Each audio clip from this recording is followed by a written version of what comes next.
Así que vamos a la palabra ahora y antes de ir a ella directamente a leer, quería darle el contexto de por qué este mensaje. Hace unos meses atrás, en nuestra iglesia pasamos por un periodo bien sensible, diría yo. Sensible no porque algo estaba afectando a la eclesiología, a nuestros mensajes, a la unidad de la iglesia, nada de eso, sino que habíamos pasado por muchos episodios de duelo. Personas cercanas a familias habían experimentado la pérdida de familiares con repetida ocasión en ese periodo, en esos meses. Parte de esa experiencia fue uno de los del staff de nuestro ministerio que perdió a su esposa por un tumor en pocas semanas. Tuvimos que visitar muchas veces la funeraria para consolar, acompañar y reflexionar acerca de la palabra de Dios. Y incluso recuerdo una vez cuando yo estaba en un salón de la funeraria compartiendo una reflexión, termino la reflexión y me llega un mensaje de los pastores diciendo: Joel, al lado de ese salón hay otra familia que perdió un familiar. ¿Puedes acompañarles? Y nos desplazamos allá y lloramos juntos. Y fue un periodo de llorar con otros, de orar por el consuelo, la esperanza, la paz y el dolor de la pérdida. Y pensamos mucho en lo que era la brevedad de la vida, ¿verdad? El significado incluso de esa partida inminente que todos vamos a experimentar. Y en consecuencia también cuando llegan esos momentos uno se pregunta si esto es tan breve, si esto es tan inminente, si en un momento u otro vamos a irnos, ¿cómo entonces debemos vivir el tiempo que nos resta de este lado? Y es justamente eso que comenzó a taladrar mi mente. ¿Cuál es la razón por la que estoy aquí? ¿En qué estoy dedicando mi tiempo, mis recursos, mi esfuerzo? En varias ocasiones se ha dicho que una persona no está lista para vivir a menos que esté lista para morir. Piensa en eso. Una persona no está lista para vivir adecuadamente, plenamente, a menos que esté lista para que cuando llegue ese momento de su partida diga: no hay problema, estoy listo, incluso lo deseo. En otras formas, se puede decir que no puedes vivir la vida cristiana correctamente a menos que abraces una perspectiva también cristiana y bíblica sobre nuestra partida. Así que nosotros vivimos aquí, pero siempre con una conciencia de que esto es temporal. Una conciencia de que no somos de aquí, ¿verdad? Hay una gran realidad y es que se está más listo para esa partida cuando nosotros tenemos bien claro por qué vivimos. Cuando estamos claros por qué vivimos, podemos estar más tranquilos con nuestra partida. El tema de hoy que vamos a estar pensando y reflexionando a través de la palabra es justo ese. ¿Cuál es la razón por la que tú y yo vivimos? ¿Cuál es? Y nosotros vamos a ir a un pasaje muy conocido en la palabra, un pasaje que mezcla esas dos cosas: la vida para qué y la muerte para qué. Y yo quisiera que me acompañaras a Filipenses capítulo 1, versos del 12 al 24. Dice así la palabra del Señor. Quiero que sepan, hermanos, que las circunstancias en que me he visto han redundado en un mayor progreso del Evangelio, de tal manera que mis prisiones por la causa de Cristo se han hecho notorias en toda la guardia pretoriana y a todos los demás. La mayoría de los hermanos, confiando en el Señor por causa de mis prisiones, tienen mucho más valor para hablar la palabra de Dios sin temor. Algunos, a la verdad, predican a Cristo, aún por envidia y rivalidad, pero también otros lo hacen de buena voluntad. Estos lo hacen por amor, sabiendo que he sido designado para la defensa del Evangelio. Aquellos proclaman a Cristo por ambición personal, no con sinceridad, pensando causarme angustia en mis prisiones. Entonces, ¿qué? Que de todas maneras, ya sea fingidamente o en verdad, Cristo es proclamado, y en esto me regocijo, sí, y me regocijaré. porque sé que esto resultará en mi liberación mediante las oraciones de ustedes y la provisión del Espíritu de Cristo, de Jesucristo, conforme a mi anhelo y esperanza de que en nada seré avergonzado, sino que con toda confianza, aún ahora, como siempre, Cristo será exaltado en mi cuerpo, ya sea por vida o por muerte. Aquí viene. Pues para mí, el vivir es Cristo y el morir es ganancia. Pero si el vivir en la carne, esto significa para mí una labor fructífera, entonces no sé cuál escoger, porque de ambos lados me siento apremiado. Teniendo el deseo de partir y estar con Cristo, pues esto es mucho mejor. Sin embargo, continuar en la carne me es más necesario por causa de ustedes. Amén.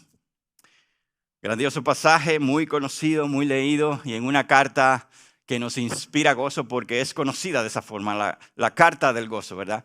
Más de 15 referencias acerca del gozo en tan solo 4 capítulos. Y uno se pone a pensar, bueno, evidentemente es una carta llena de gozo porque Pablo seguro está en un spa, un resort, está en un lugar de entretenimiento, de juegos. No, hermanos. Esta es una de las cartas escritas desde la cárcel. Y la cárcel en esos tiempos no es como la cárcel que vemos en las películas de hoy, ¿verdad? La cárcel en esos tiempos eran lugares oscuros y aquel prisionero estaba atado las 24 horas a un soldado romano. Desde esa condición escribe Pablo la carta del gozo. Es una perspectiva tan diferente a como nosotros muchas veces vemos las dificultades y las situaciones adversas. Pablo no está triste, él está gozoso. Él no está quejándose, él está exaltando a Cristo por culpa de quien él está en la prisión. Él no está pensando en él y su comodidad, su pensamiento está consumido por la causa de Cristo. Y este es, como ya dije, un enfoque totalmente fuera de lo que humanamente nosotros tenemos. Para él, su propósito también es diferente, su propósito de vida, y es único. Él vive, se resume en una palabra, y no una palabra, sino una persona. Vivir es Cristo. Y esta expresión que se encuentra en el verso 21 es como la columna vertebral que sostiene lo que él dijo antes en este capítulo y sostiene lo que él va a decir después. Para mí, el vivir es Cristo y el morir es ganancia. Esa es su razón de vida y esa es su razón de su muerte y su partida. Ahora, nosotros hoy en el texto vamos a responder, ¿qué es esto? ¿Qué significa vivir es Cristo y qué significa morir es ganancia? ¿Y cómo se ve eso en el día a día? ¿Cuáles son las implicaciones de creer eso? Porque si Pablo lo vivió y lo experimentó, nosotros estamos llamados a hacerlo también. ¿Y cómo debe verse eso en nosotros? Ahora, antes de responder el qué y el cómo, yo sé que tal vez aquí hay algunos que están en un nivel que todavía no me respondas el qué y el cómo, sino por qué Cristo, Joel. ¿Por qué Cristo tiene que ser la razón de mi vida? Hay tantos objetivos dignos y de mucho valor en esta tierra, mi familia, mi trabajo, el llegar a un estatus, el poder, en fin, Joel, hay muchas razones, la felicidad. ¿Por qué Cristo? Esto no es respondido por el verso o el pasaje que vamos a ver hoy. Pero sí tenemos mucho en la palabra de Dios que nos llena de la respuesta acerca de por qué Cristo. Y yo quisiera comenzar por el mismo Pablo. ¿Por qué Cristo? Pablo en 2 capítulos más adelante dice por qué. Dice así en Filipenses 3, 7 al 9. Pero todo lo que para mí era ganancia, lo he estimado como pérdida por amor de Cristo. Y aún más yo estimo como pérdida todas las cosas en vista del incomparable valor de conocer a Cristo Jesús, mi Señor, por el que lo he perdido todo y lo considero como basura a fin de ganar a Cristo. ¿Por qué Cristo? Porque Él vale más que cualquier cosa, dice Pablo. Su valor es incomparable. ponlo al lado de cualquier cosa y eso se convierte en basura. Eso se convierte en pérdida. Esa es la respuesta de Pablo. Él había conocido a un Cristo que le cautivó todo lo que él era y por eso su razón de vivir es Cristo. Hay muchos escritores en la palabra y fuera de la palabra que hablan de ese valor. Incluso un pastor de nuestros tiempos dice de esta forma: ese hombre, Cristo, es más valioso que todos los demás hombres puestos juntos.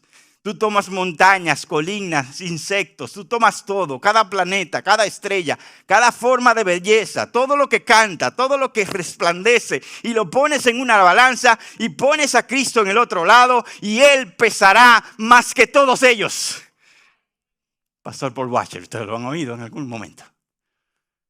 Hay otros escritores, filósofos cristianos de nuestro tiempo también que hablan del valor de Cristo. ¿Quién es este Cristo?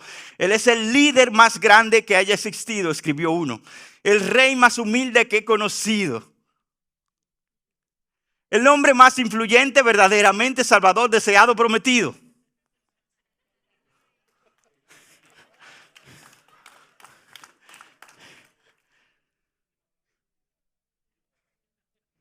No puedo seguir el ritmo de él. Willy González Cruz, alias Redimidos. Cristo, valioso, glorioso, digno de toda mi vida. Ese es el porqué. Pero Pablo, como ya mencioné, responde en estos pasajes no solo el porqué, sino el qué. ¿Qué significa vivir es Cristo y cómo? Y justamente así vamos a dividir el mensaje de hoy en dos partes. El verso dice: para mí el vivir es Cristo y morir es ganancia. La primera parte, ¿qué significa vivir es Cristo y sus implicaciones? La segunda parte, ¿qué significa morir es ganancia y sus implicaciones? El pasaje comienza diciendo, o mejor dicho, el verso 21 del capítulo 1 de Filipenses dice: para mí el vivir es Cristo. Esto es importante, hermanos, esas dos palabritas, porque él no está hablando de forma impersonal. No es una experiencia ajena para él lo que él está diciendo. Para mí, vivir es Cristo. Él está convencido de que esa es su realidad. Ahora, cuando tú y yo decimos esa palabrita o esa frase, para mí, es porque hay un para otros, ¿cierto? Y creo que Pablo está consciente de que para otros el vivir no es Cristo. Y una fuente evidente de ese para otros puede ser, bueno, evidentemente aquellos que no le conocen, aquellos que todavía no han rendido su vida al Señor. Para esos todavía vivir no es Cristo, claro. Sin embargo, Pablo está escribiendo una carta a cristianos aquí. Y él está diciendo: para mí el vivir es Cristo. Por tanto, es muy posible que él está haciendo referencia a que puede haber en medio del pueblo de Cristo otros que se están desenfocando, que están siendo permeados por otras metas, siendo tentados por otras filosofías de vida, donde su vivir en el día a día no parece Cristo. Para nada. Si revisas su historial, su agenda de lo que hizo o de lo que gasta o del tiempo como lo dedica, no parece Cristo.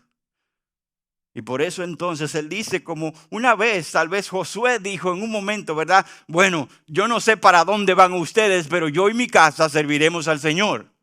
Y Pablo dice en este momento, bueno, yo tampoco sé, pero para mí el vivir es Cristo. Y aquí comienza el primer significado que este pasaje del 12 al 14 nos dice. Primer significado, ¿qué es vivir es Cristo? Significa que tu mayor interés, aún en medio de circunstancias adversas, es Cristo y el progreso de su causa. Voy a repetirlo. Primera razón o primera explicación de qué significa vivir es Cristo. Que en todo momento, porque eres creyente, tu mayor interés, no importa la situación, aunque sea adversa, tú sabes que esa es una plataforma para proclamar a Cristo, para dejarlo ver. ¿Dónde dice eso? Bueno, en los versos del 12 al 14 de este capítulo 1. Yo quiero que sepan, hermanos, que las circunstancias en que me he visto han redundado en un mayor progreso del Evangelio. De tal manera que mis prisiones por la causa de Cristo se han hecho notorias en toda la guardia pretoriana. Y el 14 dice, la mayoría de los hermanos, confiando en el Señor por causa de mis prisiones, tienen mucho más valor para hablar la palabra de Dios sin temor. Uy, hermanos. Uno se pone a pensar, esa breve frase que Pablo dice allí en ese verso 12, dice, las circunstancias en que me he visto han redundado al progreso del Evangelio. ¿Cuáles son esas circunstancias? Bueno, una evidente, él está preso. Esa situación ha redundado en el progreso del Evangelio. Ahora, conociendo la revelación bíblica y hasta este punto en la vida de Pablo, escribiendo a Filipenses, él ha pasado por muchas más cosas que esa prisión puntual. Un resumen de todo lo que Pablo ha pasado se encuentra en 2 de Corintios capítulo 11. Dice, su cuerpo había soportado ser apedreado, numerosas palizas, varios encarcelamientos, 3 naufragios, peligros frecuentes, muchas noches de insomnio, muchas veces con hambre y sed y con frío, muchas preocupaciones por las iglesias. Y ahora, añadido a eso está esta prisión. Y él afirma entonces, hermanos, que todas esas cosas han tenido un resultado. ¿Cuál, Pablo? Estoy deprimido. No. Sí, es que mi familia me dejó. No. Es que están pensando mal de mí. No. Él dice, mira, todo esto redundando en que el Evangelio es conocido. Cristo cada vez más es proclamado. Increíble, hermanos. Es como si él se saliera de sí mismo. Lo importante no soy yo, es Cristo mientras yo esté en cualquier situación. ¡Wow! La palabra de Dios estaba siendo conocida incluso en medio de aquellos que lo tenían preso. La guardia pretoriana significa los militares donde estaba el gobernador en ese lugar donde él estaba preso. Conocían los guardias, conocían todos los demás, dice. Incluso muchos estaban teniendo valentía para hablar del Evangelio. Es como si Pablo ya estaba recordando lo que le iba a escribir a Timoteo, diciendo, pero la palabra de Dios no está presa. Yo puedo estarlo, pero nunca la palabra. En resumen, hermanos, Pablo muestra que las circunstancias no son relevantes. Mi comodidad y la tuya no son lo relevante. Ni nada que tenga que ver conmigo. Lo que tiene relevancia es la causa de Cristo. Es su persona. Pregunta, hermanos. ¿Y nosotros? Cuando llegan momentos así, ¿qué pasa con nosotros? Cuando no sale como todo lo planificado que teníamos las cosas en nuestra vida, ¿cuál es la respuesta? Si nosotros decimos vivir es Cristo, toda situación debería convertirse, ya dije, en un púlpito, en una plataforma para pregonar que Él es Señor sobre todo. ¿Estás calzado? Ya iba así, calzado. ¿Estás casado o soltero? Que tu meta sea la misma en ambas condiciones. Estás llamado a dar a conocer a Cristo. Su causa es más relevante que tu estado civil. Muchos casados dicen, ay, cuando yo estaba soltero, si yo estuviera soltero, pudiera estar haciendo esto y lo otro.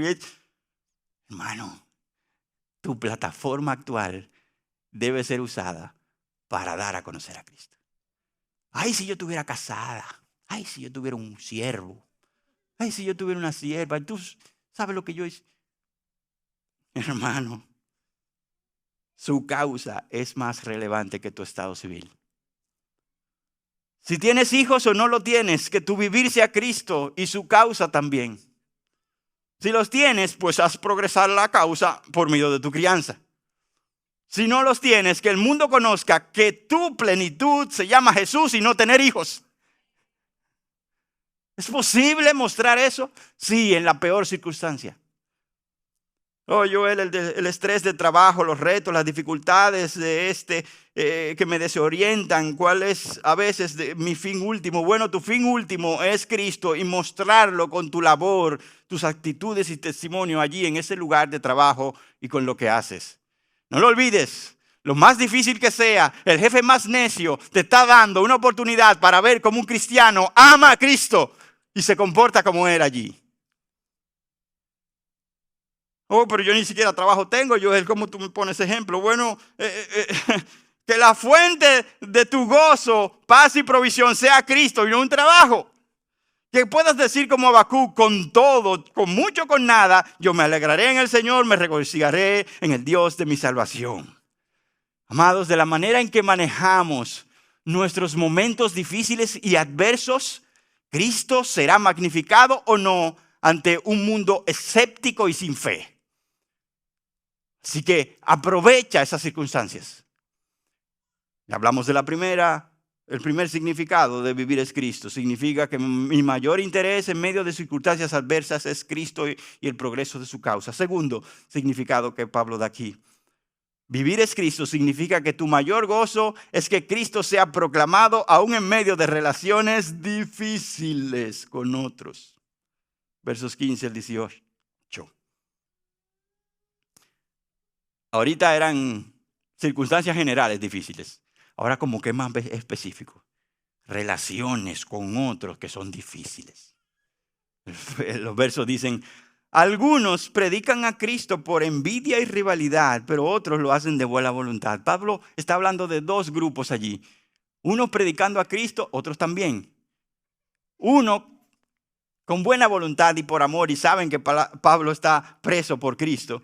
Pero otros lo hacen por ambición personal, no con sinceridad, pensando causarme angustia, dice Pablo. Increíble, amados, porque él está hablando de dos grupos que son hermanos en Cristo y en la fe, son creyentes. Ambos grupos predican la verdad, pero lo que los difiere, lo que pasa una raya que los hace distintos es su motivación para hacerlo. La motivación era de estos otros. Envidia, rivalidad, ambición personal y no con sinceridad. ¡Wow! ¿Saben que me encontré con una definición de envidia hace poco? Que la dijo el pastor Miguel Núñez hace unos años. Dice, cuando experimentamos envidia, el problema no es que queremos lo que el otro tiene. Eso es codicia. Envidia va más allá. Lo que produce la envidia es hacernos desear que el otro no tenga lo que tiene y con eso desposeerlo de lo alcanzado. ¡Ay! Mira cómo le va bien. No se lo merece. Justamente podemos percibir esto en estos hermanos. Ellos querían provocar que Pablo estuviera triste allí, estuviera abrumado.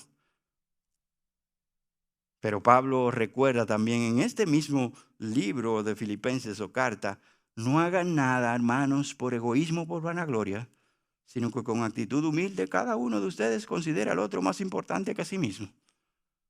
Si ellos están así, bueno, es problema de ellos, pero ustedes manténganse enfocados. Y la respuesta que él da ante esa situación, unos hablando mal de él, otros apreciándolo, es asombrosa. Dice el verso 18. Entonces, ¿qué? Que unos están hablando y otros no. Entonces, ¿qué? Que de todas maneras, ya sea fingidamente o en verdad, Cristo es proclamado y en esto me regocijo, sí, y me regocijaré. Oh, brother y sister, yo no entiendo esto. De verdad que no lo entiendo. Pablo acá, ya te iba a poner el nombre de Pablo, Jairo. Jairo acaba de decir que mi labor en la iglesia es consejería. Y en consejería uno se encuentra muchas veces tratando de ayudar a los hermanos a resolver conflictos. Y uno de los problemas principales de los conflictos es que alguien está en primer lugar y yo no lo quiero que se vaya de ese primer lugar. Ese alguien se llama yo. Lo que me hizo, lo que dijo de mí, y yo estoy allí. Y mientras ese yo no se quita de allí, el conflicto sigue por la eternidad, si es posible. Pero Pablo, ante un conflicto, ante una opinión, ante una categoría que le pusieron otros, él dice, bueno, it's okay with me. Estoy bien. Lo importante en esta situación es si Cristo está siendo predicado. Yo te quiero poner varios ejemplos porque a veces suena tan teórico todo esto. Hace poco yo estaba en una reunión con hermanos para hablar de temas ministeriales de servicio. ¿Qué vamos a hacer? Y de repente Dios trae un tema donde estos dos hermanos tenían un roce. Y comienzan a hablar de ese roce. Y yo, esto no estaba en la agenda. Y uno como que se quiere como desaparecer en ese momento, ¿verdad? Pero ellos comienzan a hablar. Y lo que me ministró, me edificó tan profundamente fue que la forma en que estos hermanos hablaron fue de esta manera. Lo resumo en unas palabras. Mira, hermano, yo me sentí mal por esto y aquello, pero Dios me ha llevado a pasar por alto eso que has dicho y no darle tanto peso, porque Cristo es digno y su evangelio es más importante. ¿Te imaginas que en una casa, en la relación matrimonial, dos esposos cuando tengan problemas digan, es verdad que hay problemas, pero yo recuerdo que a mí me dijeron en mi boda que esto debe ser un reflejo de Cristo y la iglesia. Así que yo te perdono, vamos a mostrar a Cristo. Eso puede verse en la iglesia, eso puede verse en el trabajo, eso puede verse en la familia. ¿En qué lugar se pone Cristo en medio de conflictos personales? Y Pablo dice, mi gozo es que Cristo sea proclamado aún en esos momentos. Tercer significado. Vivir es Cristo significa que tu mayor anhelo cuando estés frente a la posibilidad de vivir o morir es que Él sea exaltado de cualquiera de las dos formas. Ya casi pasamos al segundo punto. Pero Pablo es muy evidente y claro aquí cuando él dice que su anhelo aún ante la posibilidad de la muerte es la exaltación de Cristo. Dice el verso 19. Porque yo sé que esto, la prisión, resultará en mi liberación mediante las oraciones de ustedes y la provisión del Espíritu de Cristo. Conforme a mi anhelo y esperanza de que nada seré avergonzado, sino que con toda confianza, aún ahora como siempre, Cristo será exaltado en mi cuerpo, ya sea por vida o por muerte. Dos cosas menciona Pablo aquí acerca de la posibilidad de que él sea liberado. Y es, con las oraciones de ustedes y la provisión del Espíritu, yo puedo tener garantía de que en algún momento seré liberado. Y esas dos cosas siempre van juntas, hermanos. La oración del pueblo de Dios y la provisión de Dios para la situación siempre van una de la otra. Y más en el servicio, en su causa. Ustedes recordarán a un famoso pastor y predicador, ¿verdad? Charles Spurgeon. Él predicaba y predicaba y predicaba, pero en cada servicio, en el sótano de ese lugar, habían cientos y hasta llegaban a miles orando por ese servicio. La oración eficaz del justo puede mucho. Y aquí Pablo culmina diciendo en el verso 20, con toda confianza, aún ahora, como siempre, Cristo será exaltado en mi cuerpo, ya sea por vida o ya sea por muerte. Hay una perspectiva errónea que tú y yo a veces tenemos. Y es, oye, si Dios lo sana, Dios se va a glorificar ahí. Y yo puedo decir a eso amén. ¿Y si no lo sana? También. Ay, si Dios me provee este trabajo, con eso yo voy a hacer esto y lo otro, y mira, voy a aportar a su obra y eso va a dar más gloria al Señor. ¿Y si no te lo provee? También. Y Pablo dice aquí, Él será exaltado con mi vida si permanezco vivo y salgo de la prisión, y será exaltado si yo no llego y salgo de aquí y muero. La fecha en que fue escrita esa frase en esa carta estuvo cerquita de dos ejemplos muy claros de esto que estamos hablando aquí. En esos momentos, Hacía poco tiempo que el apóstol Pedro estaba también encarcelado por Herodes. Y milagrosamente, un día las cadenas se caen. Una puerta se abre y él pasa. La otra se abre y él está afuera. Y llega al lugar donde estaban los discípulos y hay asombro y celebración y hasta confusión. Cristo fue exaltado por una obra milagrosa. En vida, Él es exaltado. Pero cerca de esa fecha, el apóstol Jacobo fue también encarcelado. No fue liberado, sino que murió decapitado, pero nunca negando su fe. Y esa muerte también exaltó al Cristo a quien Jacobo creyó. Ya sea por vida, ya sea por muerte. No importa la condición. Mi propósito de vida. Yo estoy preparado, si creo que mi vivir es Cristo, para enfrentar la posibilidad de la muerte como una oportunidad más para exaltarlo. Uy, hermanos, y yo voy a entrar ya a la segunda parte porque esto se pega demasiado. Ya hablamos de qué significa vivir en Cristo y el significado o las implicaciones, ¿verdad?, de esto. Pasamos a la segunda parte. Morir es ganancia, su significado e implicaciones. Verso 21 dice, para mí el vivir es Cristo y el morir es ganancia. Y cada uno de los que estamos aquí, que hayamos leído la palabra de Dios, está claro por qué Pablo dice eso, ¿verdad? Pero yo quería aclarar primero, ¿qué no significa morir es ganancia? Morir es ganancia no significa que el cristiano debe desear la muerte porque él odia la vida. Yo estoy harto, en dominicano, yo estoy cansado de esta cosa aquí. Yo lo que quiero es irme para allá. Esto es un lío, esto es un desastre. Esto es lo que debe acabarse. Esa no es la motivación de Pablo al escribir esto. Pablo no odiaba la vida, incluso cuando tenía la posibilidad de quedarse vivo o irse, él decía, bueno, yo me siento como en dos aguas que no sé qué elegir. Porque si me quedo, hay una labor fructífera, hay algo grande que Cristo puede hacer aquí. Así que, y si me voy a estar con Cristo. ¿Te imaginas que para él fuera difícil? Para muchos de nosotros no fuera difícil, sino, adiós muchachos. Pero para Pablo, la vida no era algo tedioso, algo que le impedía vivir gozoso, pleno, porque él la vivía para Cristo.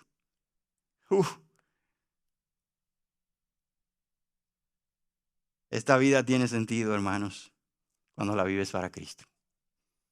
Te vas a entretener con muchas otras razones y al final te quedarás igual de vacío. Pero cuando Cristo llena tu corazón, van a pasar situaciones que no pensabas, que no calculabas, que no estaban en tus planes, que son adversas a ti. Pero aún allí, el contentamiento de vivir para Él te llenará. Morir es ganancia. Tampoco significa, hermanos, que el cristiano no se duele por la muerte de sus seres amados. El morir es ganancia. No llore, muchacho. El ser humano se duele. Cristo lloró cuando su amigo Lázaro falleció. Vio la tristeza de los demás y él se entristeció. Romanos 12 dice, gócense con los que se gozan y lloren con los que lloran. Tú llorarás por tus cosas, pero también llorarás por las cosas de otros si estás en esta tierra. Es una realidad que no podremos evitar. Pero la Biblia también dice, no lloramos como los que no tienen esperanza. Sí lloraremos, sí nos afligiremos, sí pasarán periodos a veces largos de dolor, pero el que tiene a Cristo como su centro de vida, siempre tendrá un baño de esperanza en medio de sus lágrimas. Bendito sea su nombre. Bendito sea aquel que nos da razón de vida. Vamos cerrando entonces con lo que sí significa morir es ganancia. Y ya hay algunas cosas que hemos dicho. Primero, Morir es ganancia porque Cristo será exaltado en mi cuerpo, ya sea por vida o por muerte. Morir es ganancia porque traerá exaltación a Cristo porque he muerto de una forma que le glorifica. Y eso es central para el cristiano, para aquellos que vivieron en los tiempos bíblicos, para aquellos que han vivido en toda la historia cristiana. Si yo tuviera tiempo, pudiéramos durar horas aquí hablando de ejemplos de hombres y mujeres cuyos últimos segundos y suspiros fueron utilizados para dar gloria al Señor. Pero voy a tomar solo dos bien rápidos. En los tiempos de Bloody Mary, una reina en Inglaterra, María Tudor era su nombre real, al menos 288 personas murieron por persecución, ¿verdad? Porque no negaron sus creencias y murieron en la hoguera. Uno de tantos de esos ejemplos fue un creyente llamado John Bradford. Él tenía 35 años. Estando en la hoguera, levantó las manos hacia el cielo y exclamó: «Oh Inglaterra, Inglaterra, arrepiéntete de tus pecados. Cuidado con la idolatría. Cuidado con los falsos anticristos. Cuidado que no les engañen». Entonces Bradford bajó las manos y se volvió hacia un joven que estaba a punto de ser ejecutado con él y le dijo: «Alégrate, mi hermano, porque tendremos una cena grandiosa con el Señor esta noche». Morir es ganancia porque Dios te da un púlpito para proclamarle. Segundo ejemplo, bien breve y muy conocido, Policarpo, líder de la iglesia en Esmirna, discípulo del apóstol Juan. Solamente voy a decir lo que él dijo cuando estaba allí enjuiciado y a punto de morir. Mira, tú me estás preguntando si yo voy a negar a este Cristo. Llevo 86 años sirviéndole y ningún mal me ha hecho. ¿Cómo he de maldecir a mi rey que me salvó? Finalmente los soldados lo agarraron, lo ataron en la estaca y atado allí en medio de la hoguera comenzó a exaltar con gran voz diciendo: «Señor Dios soberano, te doy gracias porque me has tenido por digno de este momento, para que junto a tus mártires yo pueda tener parte en la copa de Cristo. Por ello te bendigo y te glorifico. Amén». Últimas palabras. ¿Será posible utilizar mis últimos días para exaltar a Cristo? Yes, sir. Es posible y es el llamado de aquel cuya razón de vivir es Cristo. Segunda y última descripción de que morir es ganancia. Tengo el deseo, verso 23, de partir y estar con Cristo, pues esto es mucho mejor. Morir significará estar con mi Salvador anhelado. No importa si me casé o no, si tuve hijos o no, si me fue bien o no en mi carrera. Al final estoy con el sueño de mi vida, aquel que consumió toda mi pasión. Es mucho mejor partir y estar con Cristo. Y me llama la atención un término, una enseñanza posiblemente teológica ahí, ¿verdad? Partir y estar con Cristo. No hay nada intermedio ahí, un reposo, nada, un limbo. Partir y estar con Cristo. Y esto es mucho mejor. En ese momento ya se podrá decir: «Mira, muerte, ¿dónde está tu aguijón? ¿Y dónde, sepulcro, tu victoria? Devorada, destruida, sorbida», dicen algunas versiones, ha sido la muerte en victoria. Yo quiero estar con Cristo. ¿Tú quieres estar? Termino con dos preguntas. ¿Para qué vivimos, hermanos? Después de meditar hoy, ¿cuál es la razón de tu vida si la vemos en blanco y negro? Reflexiona, piensa. Pero la otra pregunta también es importante. ¿Para quién vives? Fue la primera. ¿Para quién mueres? Es la segunda. Si tú has reflexionado conmigo hoy, la muerte lo único que va a hacer es llevarte a tu verdadero hogar. Y justo es con esa historia, con una historia de la vida real, termino con esa expresión. Un hombre anciano ya pasado en años, misionero llamado Samuel Morrison, Esta historia está en el libro Visión de Gloria de Anne Graham. Había pasado 25 años haciendo ministerio en África. 25 años. Y volvió a su país de origen, en Estados Unidos, en el mismo barco que trajo a nada más y nada menos que el presidente Theodore Roosevelt. Él estaba, el presidente, en una expedición por 3 semanas en casa, en África, cazando. Al arribar al puerto, el presidente Roosevelt fue rodeado con decenas de personas que le dieron bienvenida a casa llena después de su expedición de caza. Se necesitaban barreras, escoltas policiales para evitar que las masas de personas se abalanzaran sobre el presidente. Lo acosaron, habían vítores, confetis, en fin, un bullicio increíble. Morrison salió del barco y nadie se dio cuenta. Nadie sabía que él estaba allí. Ni siquiera podía llamar a un taxi para que lo llevaran porque la gente, eso era un desorden. Él dice, y la historia registra, que en su corazón él se quejó con Dios y dijo este pensamiento en su mente, ¿verdad? El presidente estuvo en África cazando durante 3 semanas, matando animales por deportes, y todo el mundo se voltea a darle la bienvenida a casa.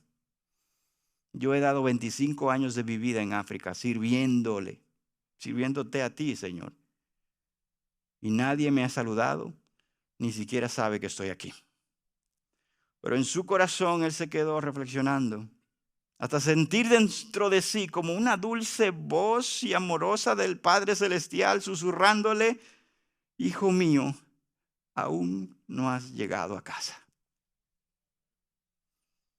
Esta no es tu casa. Esta no es mi casa. Yo vivo para un propósito que sobrepasa este lugar, esta tierra. Se llama Cristo. Y mi esperanza, nuestra verdadera esperanza, es estar con Él. Los que ya se fueron, hermanos, hoy está más pleno que tú y yo. Incluso si pudiéramos llamarle y decirle: brother, tú me hace falta, ven para acá. Él dice: no, mejor yo te espero aquí, yo estoy muy bien. Yo he creído en Cristo y estoy con mi Señor y estoy más lleno que nunca. Así que mientras ese día llega, mi hermano, es el momento de que el tiempo de aquí en esta tierra sea utilizado en una labor fructífera, haciendo progresar el evangelio con toda nuestra vida y viviendo por el propósito más trascendente del universo. Vivir es Cristo. Oremos.